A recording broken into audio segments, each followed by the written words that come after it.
The views and opinions expressed on any program are those of the producers and/or the persons appearing on the program, and do not necessarily reflect the views and opinions of FRC Media, Bristol Community College, or the City of Fall River.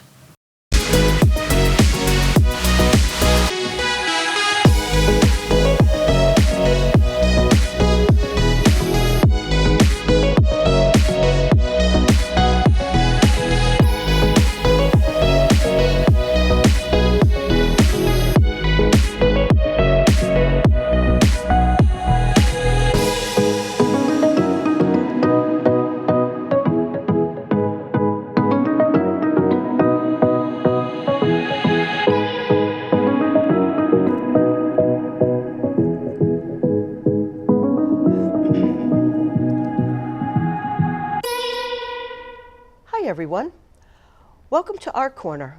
My name is Dana Barnes. I am the past president of the Greater Fall River Art Association. I am currently the director of finance for that said organization.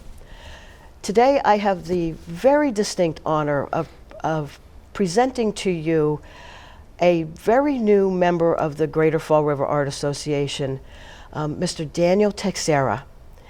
I was honored to meet him. He reached out to us and wanted to know some information about the Art Association, membership, things like that. And he sent me some of the most amazing pieces of artwork and asked me if these were good enough. Well, after I picked my jaw up off the floor, I said, absolutely, please come, we'd love to have you. So it is my honor to welcome Daniel to the show and welcome you to the Art Association. And I can't wait to hear more about you. Thank you, Dana. So tell me a little bit about how long have you been doing art? Since I was a kid. Nice. Since I was a kid. I can remember being like 4 and 5 years old and trying to mimic or copy my uncle's pieces. My uncle's an artist as well. Oh, no kidding. Yeah, and he is shown at the association before, quite a few years back. Oh, amazing. But That's yeah, awesome. I was always amazed at what he could do with just a pen and a piece of paper. Amazing. So I would always try to copy him. And just over the years, it developed. Did you take art when you were in school? Were you an artist in school or no? No. There you go. Welcome to my world. Well, I should say it's kind of a funny story. When I was in high school, as a senior, I was pretty much done with school at that point. So I needed 3 credits to graduate, and I figured I'll take an art class because I'll pass it surely. So I did that my senior year, and I did wind up obviously graduating. But yeah, so I did that, and once I got out of the military, I decided to go back to college, and I went for electromechanical design and drafting. So that's the only education I have as far as art. Wow, that's amazing. So, yeah. That's amazing. Now I know that you do is it acrylic? That one is acrylic, yes. And you do watercolors? Watercolors.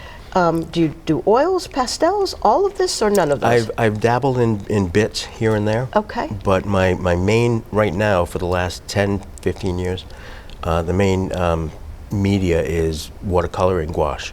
Oh, nice.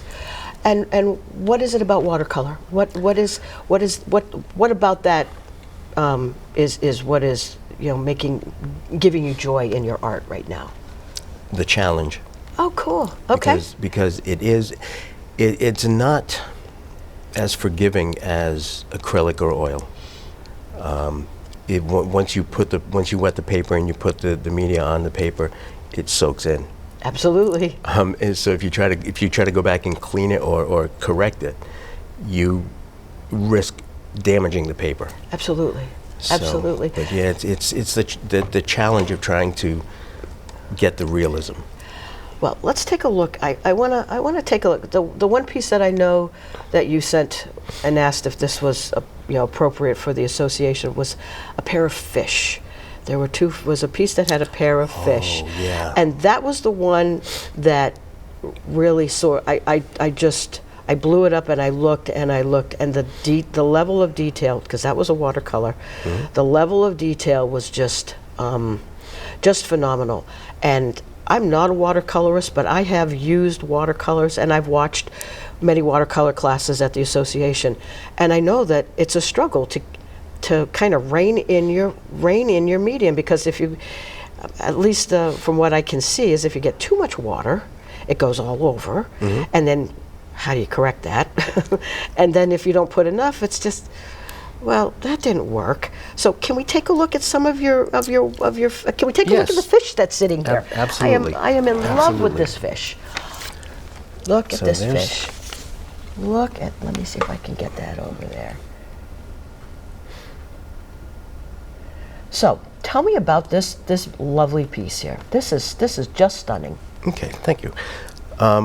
Well, so as I said, I really enjoy watercolor and gouache, and I'm an outdoorsman, so I love to go fishing and camping, hiking, and I've always been struck by the colors of certain fish, and this one in particular, it's a bluegill.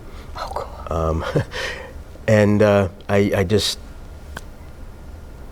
it's just, I'm fascinated with the colors and trying to get it to be realistic. That's my challenge with when I try to portray, a subject. Well, I have to tell you, this definitely looks like scales, and I'm sitting here looking at this, and I'm really up close and personal with it, but it looks like scales. It's just phenomenal.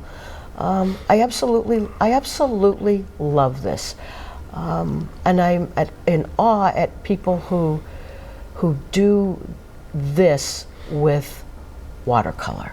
Really and truly, this is just phenomenal. I just, wow. So most of that technique there is what they call dry brushing. Okay. So the paper isn't saturated. Okay. And I wet the brush, load the brush with the medium, and I just dab in certain areas. So you can see, like up in here, and also down in here, you can see it's just like little dots of color.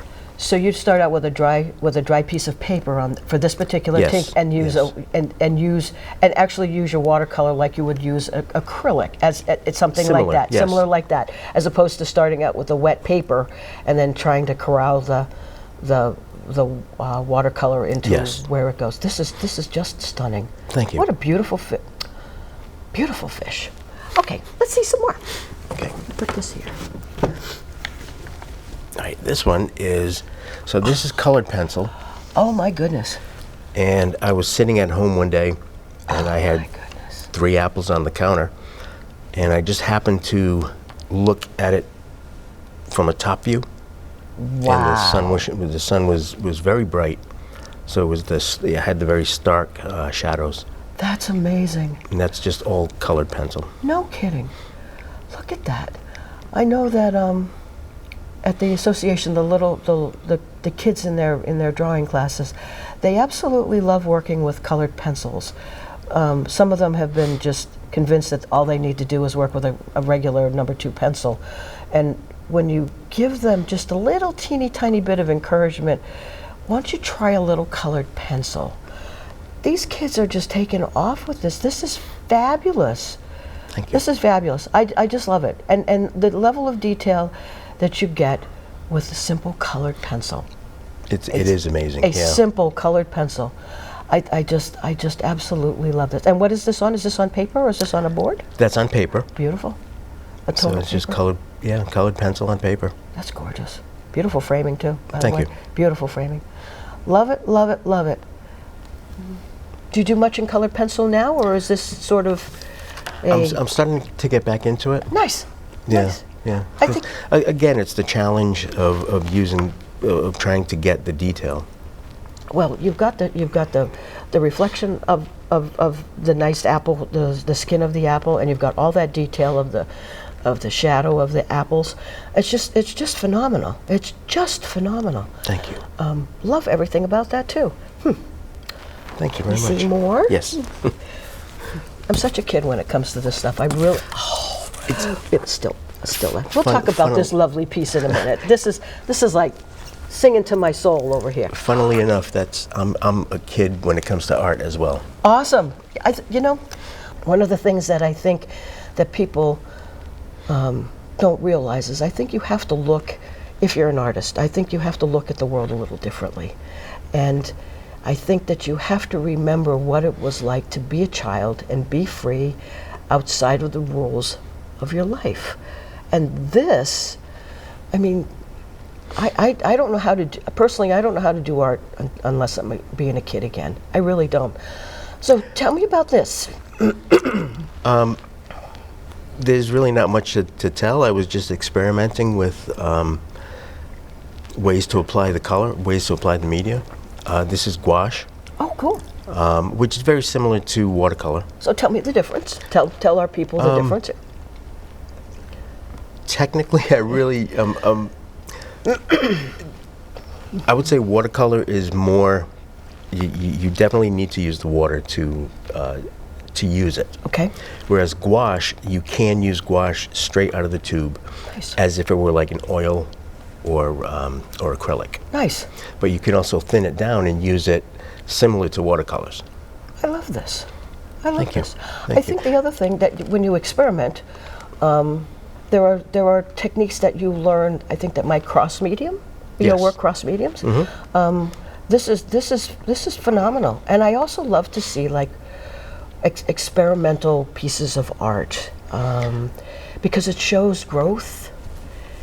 It shows technique. Shows different things that you're trying to do. I absolutely love this. I'm a really big fan of still life pieces of work. Did you like this? Did you like working with the gouache? Or I do. Yeah, and that's right now. That's mostly what I'm working with. Okay. Is the gouache. Again, because it's very similar to watercolor, and it is a definite challenge. Really? It is. Yeah. No kidding. Yeah. And what's making it a challenge for you? Again, it's just trying to control the media. Okay. Trying to get the correct hue and trying to mix the colors. Which my color theory is very rusty. Yeah. But Join the crowd. right. I've spoken to a lot of artists, and they all say the same thing. They say, just keep working it. I can make mud with the best of them. Yeah. But this one, so as you can tell from some of my other work, I love detail. Right. And for me, I don't know what it is. I mean, it could be my education as far as the drafting, the Right. electromechanical drafting. It's very detailed. Right. And very, your perspective and dimensions have to be perfect. Right. So I'm trying to get in this piece. You can tell it's very old, but I was trying to get away from that. Okay. Trying to be free, and so you can tell that it's with the grapes and the oranges.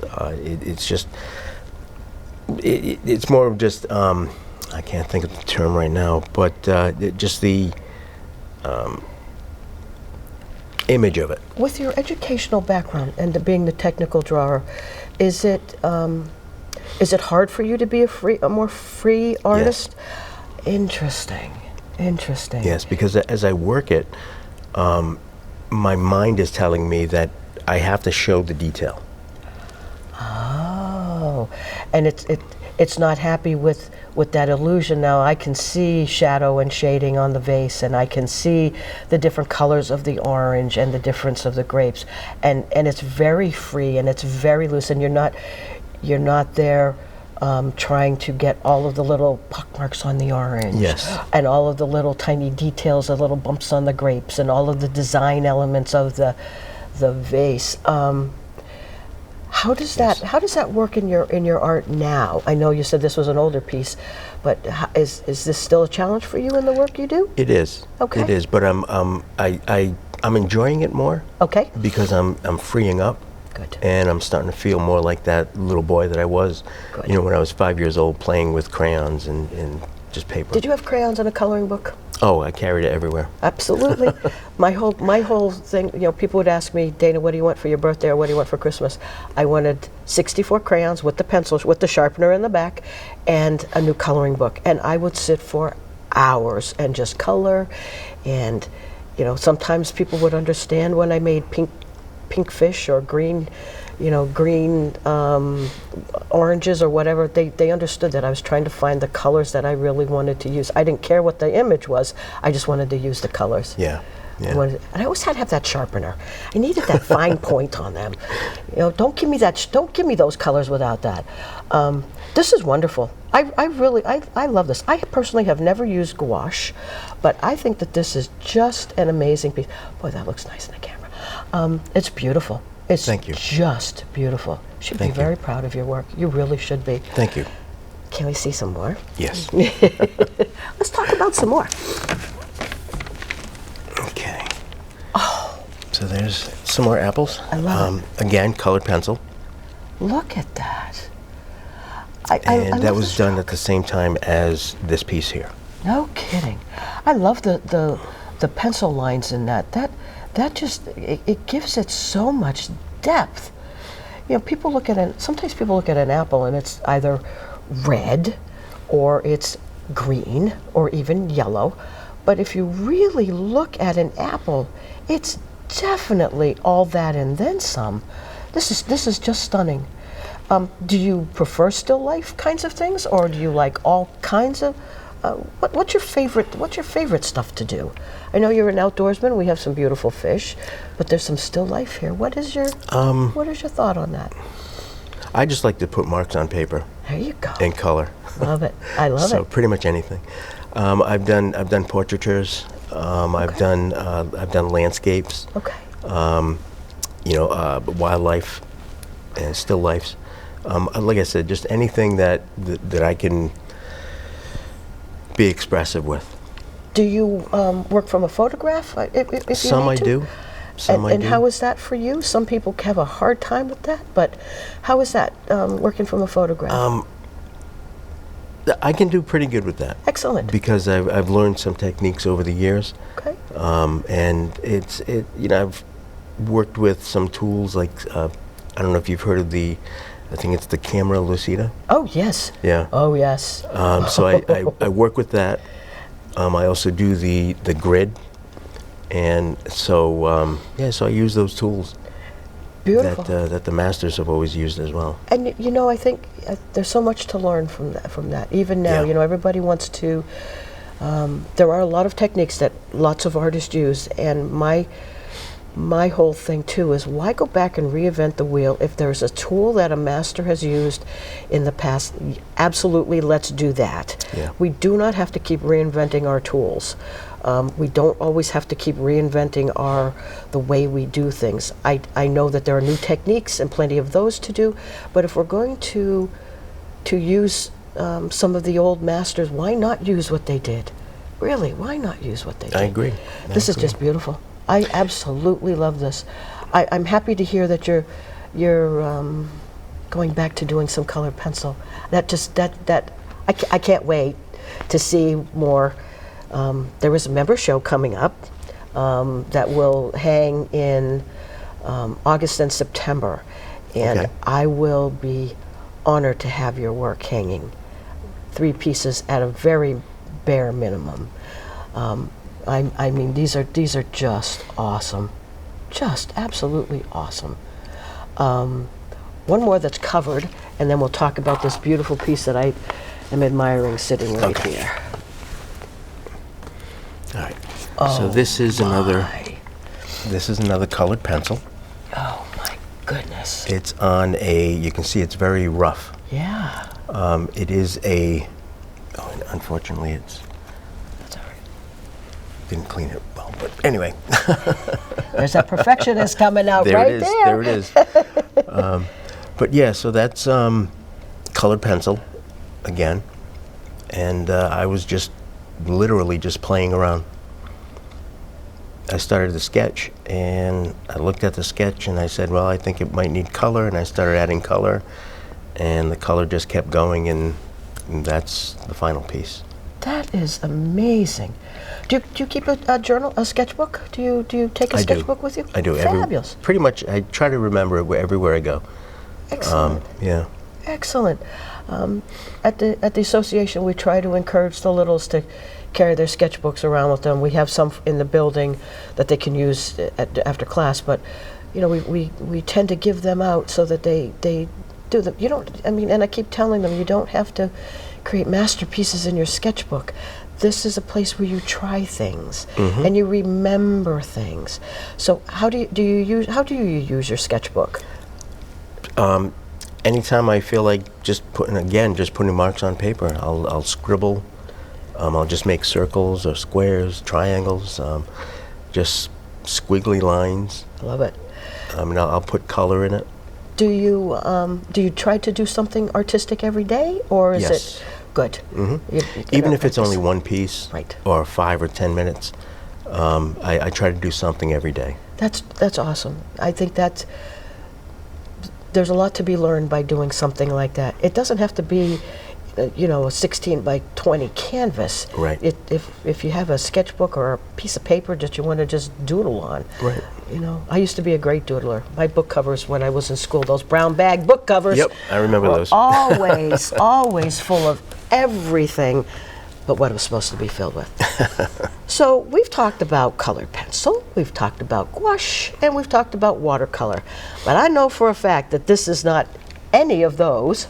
So talk to me about this beautiful, beautiful piece here. Back around, as you can see, that was 1992. I was very, very much interested in the West, the whole cowboy culture, and I wanted to represent something. I wanted to do something. So that's what I wound up doing. This is just amazing. Absolutely amazing. And this is acrylic. This is acrylic. Did you start with a sketch, or was this a whole sort of... I started with a sketch. Okay.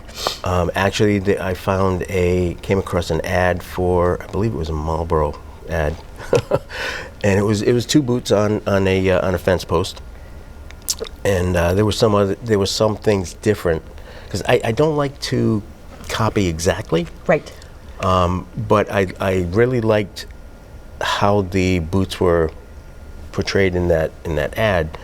So I tried to just get the solitary boots on a post out in the middle of the desert. This is absolutely amazing. I love I'm looking up close at the background here. This is so beautifully blended, and then the boots just step right off of this canvas. Absolutely amazing. I am completely blown away with this. This is just, gorgeous. Absolutely, absolutely gorgeous. 2 more of this. Thank you. Really and truly. These are the, this is just, it feels very old to me, but it feels very fresh and very new. I think the color might be the fresh new piece for me, but the fact that it's cowboy boots on a fence post with barbed wire wrapped around it, and I could see this. I could absolutely see this. This is just absolutely amazing. So tell me, what's next? What's next in your art? Where are you going with that? I'm still working on. I want to get better with the gouache. Okay. So that's pretty much what I'm focused on now. In the back of my mind lately, since seeing this, I have this hanging in my home. Every time I look at it, because where my chair is when I watch television, it's hanging on the wall facing me, and I look at it and I'm like, I kind of get that itch that I want to get back into doing some kind of acrylic. Nice. So I recently picked up some more acrylic paints, the tubes, and I'm just waiting for something to come across. That's amazing. This is just phenomenal. Your body of work, and I know this is only a small sampling of it, is so wide audience reaching. I don't know what the proper word is. It's just people who love still life are going to love this. People who love natural elements are going to love your work.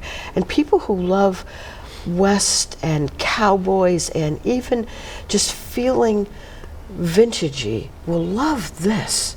I mean, you have a gift. Now, you're not classically trained. You didn't go No. to art school. No. You've learned by your dad and other family members. Do they? Only my uncle. Your uncle? Only my uncle, yeah. Okay.